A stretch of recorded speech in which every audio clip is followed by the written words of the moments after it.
బుచ్చిబాబు సానా గారి దర్శకత్వంలో రామ్ చరణ్ గారు చాలా కష్టపడి చేసినటువంటి సినిమా 'పెద్ది'. ఈ సినిమా గురించి మాట్లాడడం కంటే ముందు రీసెంట్‌గా నేను డీఎస్‌పీ 'దేవిశ్రీ ప్రసాద్' గారిది ఒక ఇంటర్వ్యూ చూశాను.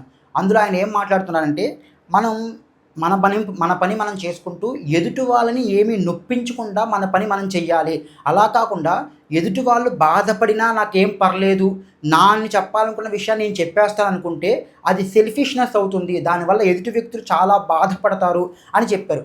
అది నాకు చాలా కరెక్ట్ అనిపించింది. జీవితంలో మనం ఎప్పుడూ కూడా ట్రావెల్ చేస్తూ చాలా విషయాలు నేర్చుకుంటూ ఉంటాము. ఇదివరకు నాకనిపించింది చాలా జెన్యూన్‌గా, హానెస్ట్‌గా అని నేను అనుకునేవాడిని. దాన్ని చెప్పుకుంటూ వెళ్ళిపోయేవాడిని.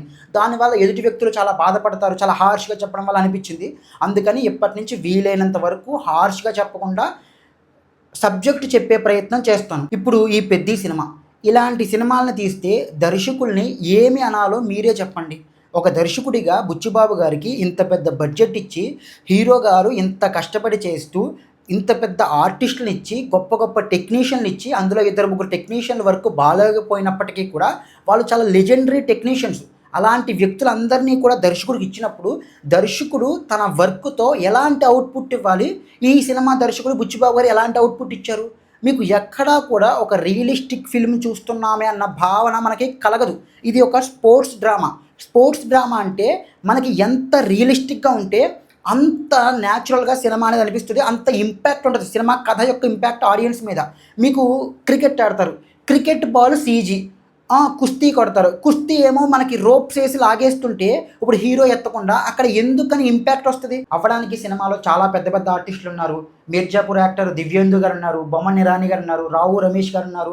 జాన్వీ కపూర్ గారు, రాజ్ కుమార్ గారు పెద్ద పెద్ద ఆర్టిస్టులని, పెద్ద పెద్ద టెక్నీషియన్‌ని తీసుకొచ్చారు. వాళ్ళ చేత చేయించిన పెర్ఫార్మన్స్‌లు ఏంటి సార్?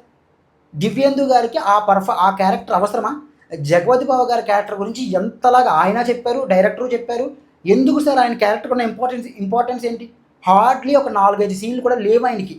ఎందుకు అంతలాగా ఇంపార్టెన్స్ లేని క్యారెక్టర్లు? అంటే నేనేమంటానంటే, మీరు గొప్ప దర్శకత్వం అంటే పెక్యూలియర్‌గా లేకపోతే ప్రతి ఒక్కళ్ళకి ఒక డిఫరెంట్ గెటప్ వేసేయడం కాదు. సినిమాలో ఉన్న ప్రతి ఒక్క క్యారెక్టర్‌కి, ఇంపార్టెంట్ క్యారెక్టర్‌కి కూడా ఒక ప్రత్యేకమైన గెటప్ ఏసారు. గెటప్ ఏసేస్తే సరిపోతుందా?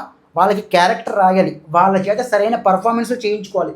రామ్ చరణ్ గారు కూడా కొద్దో గొప్పో పెర్ఫార్మన్స్‌ని పక్కన పెట్టేస్తే మిగిలిన ఆర్టిస్టుల యొక్క పెర్ఫార్మన్స్‌లు ఏది కూడా ఇంపాక్ట్‌ఫుల్‌గా లేవు.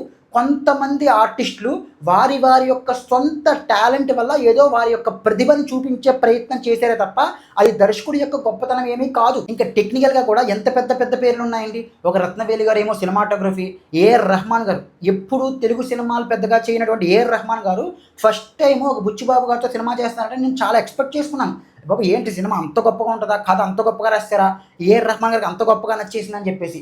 ఏఆర్ రెహమాన్ గారి యొక్క వర్క్ కొన్ని చోట్ల బాగానే షైన్ అవుతది. నాకేమనిపించిందంటే బుచ్చిబాబు గారు ఏఆర్ రెహమాన్ గారి చేత ఆయన చేత బలవంతంగా ఏమైనా మ్యూజిక్ చేయించారేమో. సార్ మీలో ఎవరో ఉన్నారు, కమర్షియల్ సినిమాకి మీరు చేయగలరని చెప్పేసి కమర్షియల్ సినిమా టైప్‌లో అనిరుద్ గారిలాగా, డీఎస్‌పీ గారిలాగా లేకపోతే తమన్ గారిలాగా మీరు కూడా మ్యూజిక్ చేయగలరని చెప్పి బలవంతంగా చేయించారేమో. ఆయనది కానిది ఆయన చేసారేమో అన్న భావన కలుగుతుంది మ్యూజిక్. ఇంకా సినిమాటోగ్రఫర్ రత్నవేలు గారు. రత్నవేలు గారు చాలా పెద్ద సినిమాటోగ్రఫర్ అంటారు కానీ నాకు ఆయన వర్క్ అయితే అస్సలు నచ్చదండి. ఇప్పుడు ఒక పీసీ శ్రీరామ్ గారు, ఒక రవి కే చంద్రన్ గారు, రవి వర్మన్ గారు, ది గ్రేట్ సంతోష్ శవన్ గారు, వీళ్ళ యొక్క బాడీ ఆఫ్ వర్క్ ఎంత బాగుంటుందండి, ఎంత న్యాచురల్‌గా ఉంటుంది. మీరు యూట్యూబ్‌లోకి వెళ్ళి వీళ్ళ పేర్లు చెప్పి వీళ్ళ సినిమాటోగ్రఫీ విజువల్స్ అని కొడితే ఎంత గొప్ప ఫ్రేమ్స్ వస్తాయో, ఎంత గొప్ప వాళ్ళ విజువల్స్ ఎంత న్యాచురల్‌గా, ఎంత అద్భుతంగా ఉంటాయంటే ఒక యాస్పిరెంట్‌ని ఇన్‌స్పైర్ చేస్తాయి. అలా కదా ఉండాల్సిన సినిమాటోగ్రఫీ. ఈయన ఏమనిపిస్తుందంటే commercial cinema highly over rated cinematographer currently at present Telugu film ఇండస్ట్రీలో ఎవరైనా ఉన్నారంటే అది రత్నవేలు గారేనండి. అలాగే ఫైట్ కొరియోగ్రఫీ కానీ లేకపోతే సాంగ్స్ కొరియోగ్రఫీ కానీ కూడా నాకు అస్సలు నచ్చలేదండి. ఇప్పుడు 'చిక్రీ' సాంగ్ మనకి ఎంత బాగా అనిపిస్తుందండి. అది వింటూ ఉంటే అది ఏదో ఒక మత్తులాగా ఎక్కేస్తే సాంగ్ అది. అది ఏఆర్ రెహమాన్ గారి యొక్క గొప్పతనం. కానీ దాని యొక్క పిక్చరైజేషన్ సినిమాలో చాలా బ్యాడ్‌గా ఉందండి. అసలు ఇంపాక్ట్‌ఫుల్‌గానే లేదు. ఆ ఒక్క సాంగే కాదు మిగతా సాంగ్స్ యొక్క పిక్చరైజేషన్ కూడా ఏమీ బాలేదు. జానీ గారు ఆయన సాంగ్స్‌కి తగ్గట్టు కొరియోగ్రఫీ చేయరండి. ఇప్పుడు 'రై రే రారా' అనే సాంగ్ ఉంటది. ఆ సాంగ్‌లో విపరీతంగా స్టెప్పులు వేస్తుంటారు రామ్ చరణ్ గారు. అవసరం లేదండి. మీకు సాంగ్స్‌కి తగ్గట్టు ఒక స్టెప్ ఏస్తే చాలా బాగుంటది. చూడముచ్చటగా ఉండాలి. అలాగే ఫైట్స్ కూడా ఇప్పుడు కుస్తీ ఫైట్స్ అనేది ఇలా పట్టుకొని ఇలా లేపేస్తారు, అలా లేపేస్తారు. అవన్నీ రోపులతో చేసేస్తే మజా ఎక్కడొస్తదండి? రియలిస్టిక్నెస్ అనేది రప్పించగలదు. అది దర్శకుడికి కూడా ఉండాలి. ఇప్పుడు మనం ఒక సీరియస్ మ్యాటర్ గురించి మాట్లాడుకుందాం.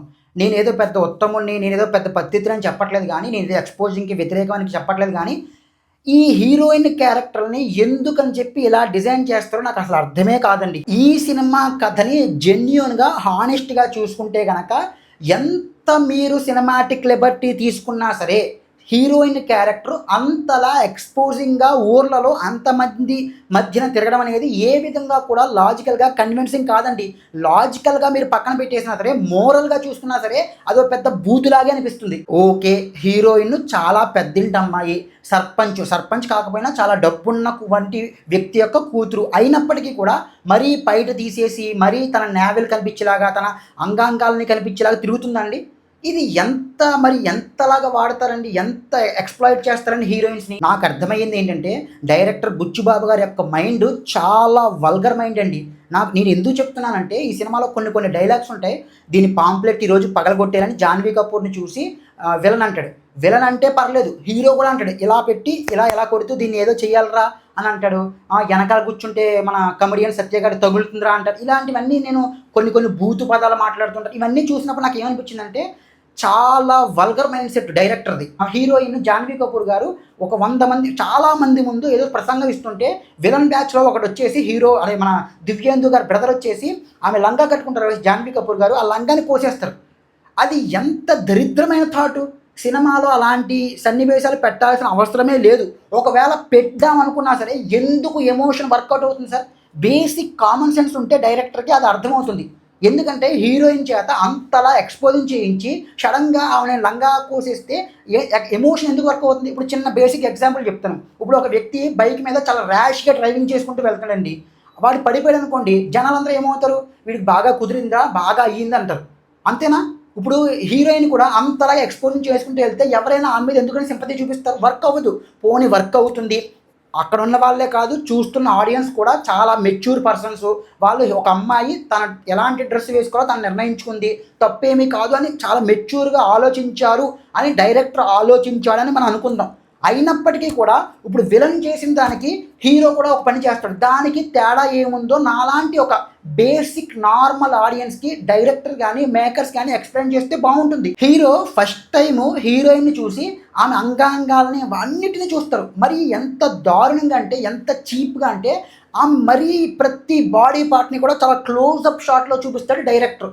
చూసి దీన్ని లిటరల్‌గా హీరో డైలాగ్ ఏంటంటే, "ఇంత అందమైన అమ్మాయి మనల్ని లవ్ చేస్తదా? మనల్ని పెళ్లి చేసుకుంటదా? మనల్ని ఏమైనా చేస్తామా? కాబట్టి మనం దీన్ని ఏం చేయాలంటే ఇలా కొట్టి దీన్ని ఇలా కొట్టాలిరా" అని చెప్పేసి వెళ్తాడు హీరో.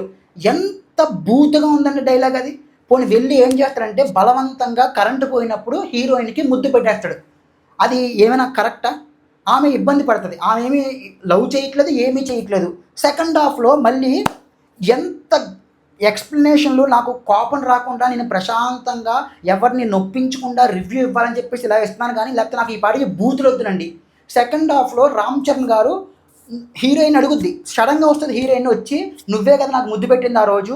ఎందుకు ముద్దు పెట్టావు?" అని అడిగితే ఎంత పరమ బూతైన ఎక్స్‌ప్లనేషన్ అంటే, ఒక్కొక్కడికి ఒక్కో రకమైన వే ఆఫ్ లవ్ ఎక్స్‌ప్రెషన్ ఉంటదంట. ఒకడు లెటర్ రాస్తాడంట, ఒకడు పాటలు పాడతాడంట, ఒకడు ఇంకోటేదో చేస్తాడంట. నేను కొండోడిని, నాకిలా బలవంతంగా ముద్దు పెట్టడమే తెలుసు, ఇదే నా ప్రేమ అంటాడు. నాకు ఫ్యూజులు ఎగిరిపోయినాయి. నాకు నిజంగా లిటరల్‌గా బూతులంటే బూతులొచ్చాయి. ఎందుకు మనం మాట్లాడకూడదు, ఇప్పుడు కూడా చాలా డౌన్‌గా మాట్లాడాలని మాట్లాడతాం. అదేమైనా ఎక్స్‌ప్లనేషన్ అండి? నువ్వు ఒక అమ్మాయిని ప్రేమిస్తే అంత బలవంతంగా ఇంకా నయ్యం. నేను ఇలా కొడితే ఎళ్లి ఏమైనా బలవంతంగా రేప్ గానీ, సెక్స్ గానీ చేస్తాడేమో అనుకున్నాను. అలాంటివి ఏమీ చేయలేదు. చాలా చాలా చాలా గొప్పోళ్ళమయ్యాం. మనం భరించగలిగాం. ముద్దుతో సరిపెట్టాడు. లేకపోతే నేను కొండోడిని, నేను రేపే చేస్తాను, నేను సెక్సే చేస్తాను, ఇదే నా వే ఆఫ్ ఎక్స్‌ప్రెషను, ఇదే నా లవ్ అనలేదు. దానికి కూడా హీరోయిన్ పడిపోయి హీరోని లవ్ చేసేయలేదు. ఇక్కడ నా క్వెషన్ ఏంటంటే, హీరో చేసిన దానికి, విలన్ చేసిన దానికి డిఫరెన్స్ ఏముంది? హీరో ఇలా కొట్టి దీన్ని అనుభవించాలా అని చెప్పేసి ఎళ్లి బలవంతంగా ఆమె ఇష్టం లేకుండా, ఆమెకి తెలియకుండా ఎళ్లి బలవంతంగా ముద్దు పెట్టాడు. విలన్ ఏం చేశాడు? ఆమె లంగా కోసేసే ప్రయత్నం చేశాడు. వాటి ఫోటోలు తీసి వాటిని పబ్లిక్‌గా చేశారని చేశాడు. ఇప్పుడు హీరోకి, విలన్ చేసిన దానికి డిఫరెన్స్ ఏముంది? ఇద్దరూ వల్గర్సే. ఇద్దరూ చేసింది తప్పే కదా! హీరో చేసింది తప్పు కాదంట. ఎందుకంటే వాడు కొండోడు కాబట్టి. విలన్ చేసింది తప్పు. ఎందుకు విలన్ చేసింది తప్పు అయిందక్కడ? ఏ విధంగా జస్టిఫై చేస్తారు డైరెక్టర్ గారు దీన్ని? బుచ్చుబాబు గారు యాజ్ ఎ డైరెక్టర్గానే కాదు, యాజ్ ఎ రైటర్గా కూడా ఫుల్ కన్విక్షన్తో సినిమాని రాసుకోలేదండి. ఇప్పుడు హీరోయిన్ ఫస్ట్ హాఫ్లో లిటరల్గా ఒక 10 నిమిషాలు, అంటే 10 నిమిషాలు ఎపిసోడ్ ఉంటుంది అంతే. ఇంకా ఫస్ట్ హాఫ్లో ఎక్కడా కనిపించదు. ఆ చిక్రీ సాంగ్ అయిపోయిన తర్వాత హీరోయిన్ కనిపించదు. మళ్ళీ సెకండ్ హాఫ్లో సడన్గా దిగుతుంది, వచ్చి పెద్ది పెద్ది పెద్ది అంటే హీరో మీద పడిపోతూ ఉంటుంది. అసలు వాళ్ళిద్దరి మధ్య ఎస్టాబ్లిష్ ఏంటి ఉండదు. వాళ్ళిద్దరూ ఏదో కలుసుకున్నట్టు, వాళ్ళిద్దరూ మాట్లాడుకున్నట్టు, వాళ్ళిద్దరి మధ్య ఏదో ప్రేమ చిగురించినట్టు సన్నివేశాలు ఏమి ఉండవు. ఎస్టాబ్లిష్మెంట్ ఏమీ కూడా చేయకుండా సడన్గా హీరోయిన్ వచ్చేసి వాళ్ళ మీద ప్రేమ కురిపించేస్తుంటుంది. కట్. మళ్ళీ ఇంకా సెకండ్ హాఫ్ వచ్చేసరికి, ఇంకా లాస్ట్ క్లైమాక్స్ వచ్చేసరికి తనే తాళి కట్టేసుకుని నాకు మొగుడు పెద్దే అంటది. ఏంటి మనం ఊహించేసుకోవాలి ఇంక అంతేనా? ఇంక ఎస్టాబ్లిష్ ఏం చెయ్యరా? కథలో రాసుకోవాలి కదా సార్.